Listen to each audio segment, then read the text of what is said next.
आज आपल्याकडे विश्लेषणासाठी एक लहान कथा आहे. हो. ही कथा म्हणजे आपण ज्याला हॉन्टेड ऑब्जेक्ट किंवा शापित वस्तू म्हणतो त्या प्रकारात मोडते. बरोबर. पण ती फक्त तेवढीच नाहीये. नाही, अजिबात नाही. ती ज्या प्रकारे कला आणि मानवी भीती यांचं नातं दाखवते ना, ते खूप विचार करायला लावणार आहे. अगदी. अनेकदा आपण कलेकडे एक सुंदर निर्जीव वस्तू म्हणून पाहतो. हो, पण ही कथा एक साधा प्रश्न विचारते. एखादी कलाकृती फक्त रंग आणि कॅनव्हास असते का? की ती तिच्या निर्मात्याच्या भावना, त्याची ऊर्जा आणि कदाचित वेदनाही स्वतःमध्ये साठवून ठेवणारी एक जिवंत गोष्ट बनते? आणि याच प्रश्नाचा शोध घेण्यासाठी आपण या कथेचा सखोल आढावा घेणार आहोत. कथेचा नायक आहे महेश, निसर्गचित्रांचा चाहता. तो त्याच्या नवीन घरासाठी एका चित्राच्या शोधात आहे आणि त्याला एक असं चित्र सापडतं जे सुंदर आहे पण त्याचवेळी प्रचंड अस्वस्थ करणार आहे. चला तर मग बघूया. तर कथेची सुरुवात होते एका चित्र प्रदर्शनात. गजब बजलेल्या. हो, गजबजलेल्या. तिथे महेशला ते चित्र दिसतं. एका टेकडीवरून कोसळणारा धबधबा, हिरवळ आणि बाजूला एक लहानशी झोपडी. वरवर पाहता एक साधं निसर्गचित्र वाटतं. पण त्याचं वर्णनच मुळात अस्वस्थ करणारं आहे. विशेषतः त्या झोपडीच्या दारात जो अंधार साचलेला दाखवलाय ना, हो, तो खूप खटकतो. तो निसर्गाच्या सुंदरतेत एक विसंगत घटक आहे. मला वाटतं कथाकार इथूनच आपल्या मनात अस्वस्थतेचं बीज पेरत आहे. अगदी. याला आपण कलेच्या भाषेत कॉग्निटिव्ह डिसोनेन्स म्हणू शकतो. म्हणजे दोन विरुद्ध गोष्टी एकत्र आल्यावर मनात जो गोंधळ निर्माण होतो तो. अच्छा. इथे सौंदर्य आणि काहीतरी अज्ञात गडद भीती एकत्र ठेवली आहे आणि म्हणूनच महेश त्या चित्राकडे खेचला जातो. बरोबर. त्याला फक्त ते चित्र दिसत नाही, तर त्याला आजूबाजूचा आवाज कमी होऊन पावसाचा आवाज ऐकू येऊ लागतो. हा मुद्दा खूप महत्वाचा आहे. हो. म्हणजे ती कलाकृती फक्त दृश्यात्मक राहत नाही, तर ती त्याच्या इतर संवेदनांवरही परिणाम करू लागते. हे म्हणजे स्टेंडल सिंड्रोम सारखं आहे का, जिथे एखादी कलाकृती इतकी प्रभावी ठरते की ती पाहण्यावर शारीरिक आणि मानसिक परिणाम करते? तुम्ही अगदी योग्य संकल्पना मांडली आहे. स्टेंडल सिंड्रोममध्ये तीव्र भावना, चक्कर येणे किंवा भास होण्याचे अनुभव येतात. हो. महेशला येणारा पावसाचा आवाज हा त्याचाच एक सौम्य प्रकार म्हणता येईल. म्हणजे ती कलाकृती आता महेशच्या वास्तवाचा भाग बनू पाहतीये. अगदी. ती त्याच्या वास्तवात शिरकाव करतीये. आणि याच वेळी त्या चित्राचा चित्रकार तिथे येतो. एक थकलेला, काळजीत बुडालेला माणूस. हो. महेश चित्राची किंमत विचारतो, पण तो चित्रकार जे उत्तर देतो ते कथेला एक अनपेक्षित वळण देतं. तो काय म्हणतो? तो म्हणतो, साहेब, हे चित्र घेऊ नका. ही एक विलक्षण घटना आहे. हो ना. कोणताही कलाकार आपली कलाकृती विकायला उत्सुक असतो, पण हा चित्रकार स्वतःच्याच निर्मितीला विकायला नकार देतोय. हे गॉथिक साहित्यातील बर्डन क्रिएटर किंवा ओझाखाली दबलेला निर्माता या संकल्पनेची आठवण करून देतं. जसं डॉक्टर फ्रँकेनस्टाईन. बरोबर. जसं डॉक्टर फ्रँकेनस्टाईनला आपल्या राक्षसापासून जगाला वाचवायचं असतं, तसंच या चित्रकाराला आपल्या कलेपासून महेशला वाचवायचं आहे. पण मग एक प्रश्न पडतो. काय? जर त्याला माहितीये की हे चित्र धोकादायक आहे, तर तो स्वतः ते नष्ट का करत नाही? तो ते प्रदर्शनात ठेवतोच का? हा खूप छान प्रश्न आहे. याची दोन कारणं असू शकतात. एक, कदाचित तो त्या चित्राच्या प्रभावाखाली आहे आणि त्याला ते नष्ट करण्याची शक्ती किंवा हिंमत नाही. आणि दुसरं म्हणजे त्याला वाटत असावं की कुणीतरी या चित्रामागचं रहस्य समजून घेईल आणि त्याला या शापातून मुक्त करेल. म्हणजे त्याचा नकार हा एक इशारा आहे. हो, इशारा आहे, पण त्याच वेळी ती एक मदतीची याचना सुद्धा असू शकते. पण महेश हट्टी असतो. त्याला ती चित्र इतकं आवडलेलं असतं की तो जास्त किंमत देऊन ते विकत घेतोच. तो चित्रकाराचे थरथरणारे हात आणि त्याच्या डोळ्यातली भीती हे सगळं दुर्लक्षित करतो. आणि इथूनच कथा एका नियंत्रित वातावरणातून म्हणजे चित्रप्रदर्शनातून महेशच्या खाजगी आणि असुरक्षित जागेत म्हणजेच त्याच्या घरात प्रवेश करते. आणि ही जागा बदलणं खूप महत्वाचं आहे. का? कारण घरात माणूस सर्वात जास्त सुरक्षित असतो, पण आता तीच जागा धोक्याची बनणार आहे. हो. ते चित्र भिंतीवर लावल्या लावल्या खोलीत एक थंड शांतता पसरते असं वर्णन आहे.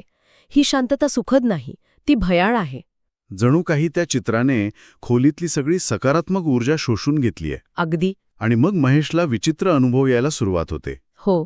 रात्री झोपेत धबधब्याचा आवाज ऐकू येणं, चित्रातल्या झोपडीच्या अंधारातून कोणीतरी बाहेर येत असल्याचा भास होणं. आता इथे कथेमधला तो कळीचा मुद्दा येतो. हे सगळं महेशच्या मनात आहे की ते चित्र खरंच बदलत आहे? हीच तर हॉरर जॉनरची गंमत आहे. कथाकार आपल्याला याद-विधा मनस्थितीमध्ये ठेवतो. याला सायकोलॉजिकल हॉरर म्हणतात, बरोबर? अगदी. भीती बाहेरच्या जगात आहे की आपल्याच मनात हे कळत नाही. एकीकडे असं वाटतं की चित्रकाराच्या इशाऱ्यामुळे महेशच्या मनात भीती बसली आहे आणि त्याला भास होत आहेत. मानसशास्त्रात याला सजेशन किंवा सूचना म्हणतात. पण मग त्याला दिवसाडावळ्या होणाऱ्या भासांचं काय? जसं की पाठीमागे कुणीतरी उभं असल्यासारखं वाटणं. किंवा चित्रातील झोपडीचा दरवाजा थोडा उघडल्यासारखा दिसणं. हो, हे पॅरिडोलिया असू शकतं का? म्हणजे जिथे आपण कोणत्याही आकारात चेहरे किंवा वस्तू पाहतो, जसं ढगामध्ये प्राणी दिसतात तसं. नक्कीच. ही शक्यता नाकारता येत नाही. महेश सतत त्या चित्राकडे पाहत आहे, त्यामुळे त्यातील तपशिलांमध्ये त्याला बदल दिसणं शक्य आहे. म्हणजे त्याचा मेंदूच. हो, त्याचा मेंदू त्या चित्रात नसलेल्या गोष्टी शोधून काढत असेल. पण कथा इथेच थांबत नाही. नाही. ती आपल्याला एक ठोस पुरावा देणार असते, जो या मानसिक विश्लेषणाच्या पलीकडचा आहे. तो पुरावा म्हणजे चित्रकाराचा मृत्यू. बरोबर.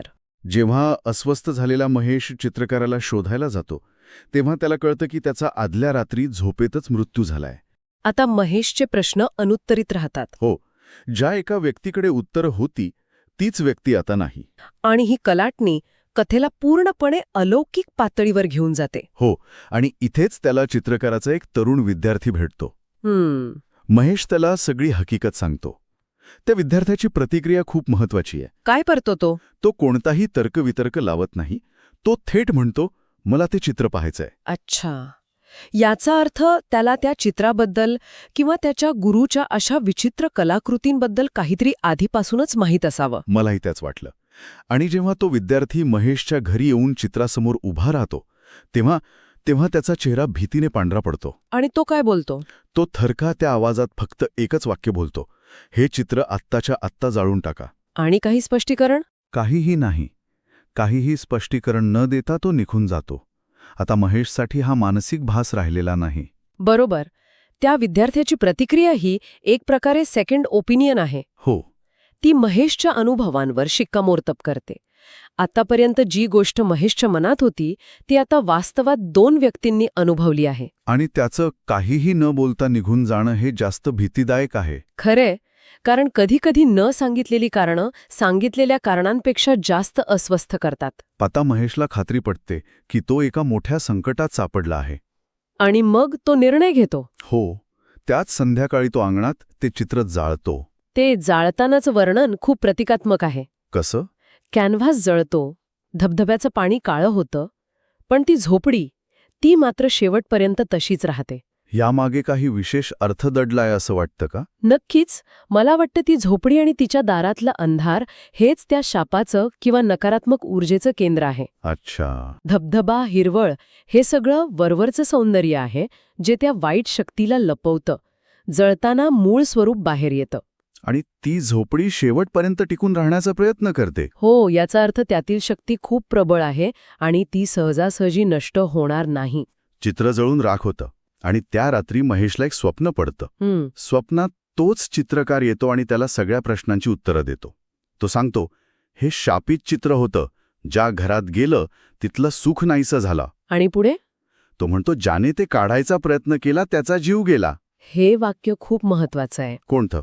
ज्याने ते काढायचा प्रयत्न केला. हो. याचा अर्थ तो चित्रकार त्या चित्राचा मूळ निर्माता नव्हता. म्हणजे? कदाचित त्याला ते चित्र कुठेतरी सापडलं असावं आणि त्याने ते पूर्ण करण्याचा किंवा त्याची नक्कल करण्याचा प्रयत्न केला असावा आणि तो त्या शापाचा बळी ठरला. अच्छा, म्हणजे त्याचं जे बर्डन किंवा ओझं होतं ते हेच होतं. अगदी. स्वप्नात तो पुढे म्हणतो, तुम्ही ते जाळलं, आता ते कुणालाही त्रास देणार नाही. आणि म्हणेच जागा होतो. हो, दचकून जागा होतो. घरात तीच शांतता असते, पण आता ती सुसह्य वाटते. म्हणजे शाप संपला? हो. ही कथा एका निर्जीव वस्तूमध्ये किती प्रचंड ऊर्जा सामावलेली असू शकते हे दाखवते. महेशच्या एका धाडसी निर्णयाने तो स्वतःला आणि इतरांनाही वाचवतो. हो, पण कथेचा शेवटही तितकाच मनारिक आहे. कसा? घरात शांतता परत येते, पण ती रिकामी भिंत त्याला त्या अनुभवाची सतत आठवण करून देत राहते. खरंय. आणि तरीही कधीकधी पावसाच्या रात्री त्याला कुठेतरी दूर पाण्याचा आवाज अजूनही वाहत असल्याचा भास होतो. म्हणजे तो अनुभव त्याच्या मनावर कायमचा कोरला गेलाय. बरोबर. शाप चित्रातून गेला, पण त्याची आठवण ती महेशच्या मनातून कधीच जाणार नाही. तर या कथेच्या विश्लेषणातून आपण पाहिलं की कला आणि भीती यांचं नातं किती गुंतागुंतीचं असू शकतं. एक कलाकृती केवळ सौंदर्यच नाही, तर अस्वस्थता, भीती आणि ऊर्जा यांसारख्या भावनांनाही साठवून ठेवू शकते. अगदी. आणि यातूनच तो मूळ प्रश्न पुन्हा एकदा समोर येतो, ज्याने आपण सुरुवात केली होती. कोणता? एखादी कलाकृती खरोखरच तिच्या निर्मात्याच्या भावना किंवा आत्मा स्वतःमध्ये सामावून घेऊ शकते का? आणि जर तसे असेल तर कलेकडे पाहण्याचा आपला दृष्टिकोन कसा असायला हवा? आपण केवळ रंग आणि रेषा पाहतो की त्या पलीकडच्या न दिसणाऱ्या भावनांचाही विचार करायला हवा?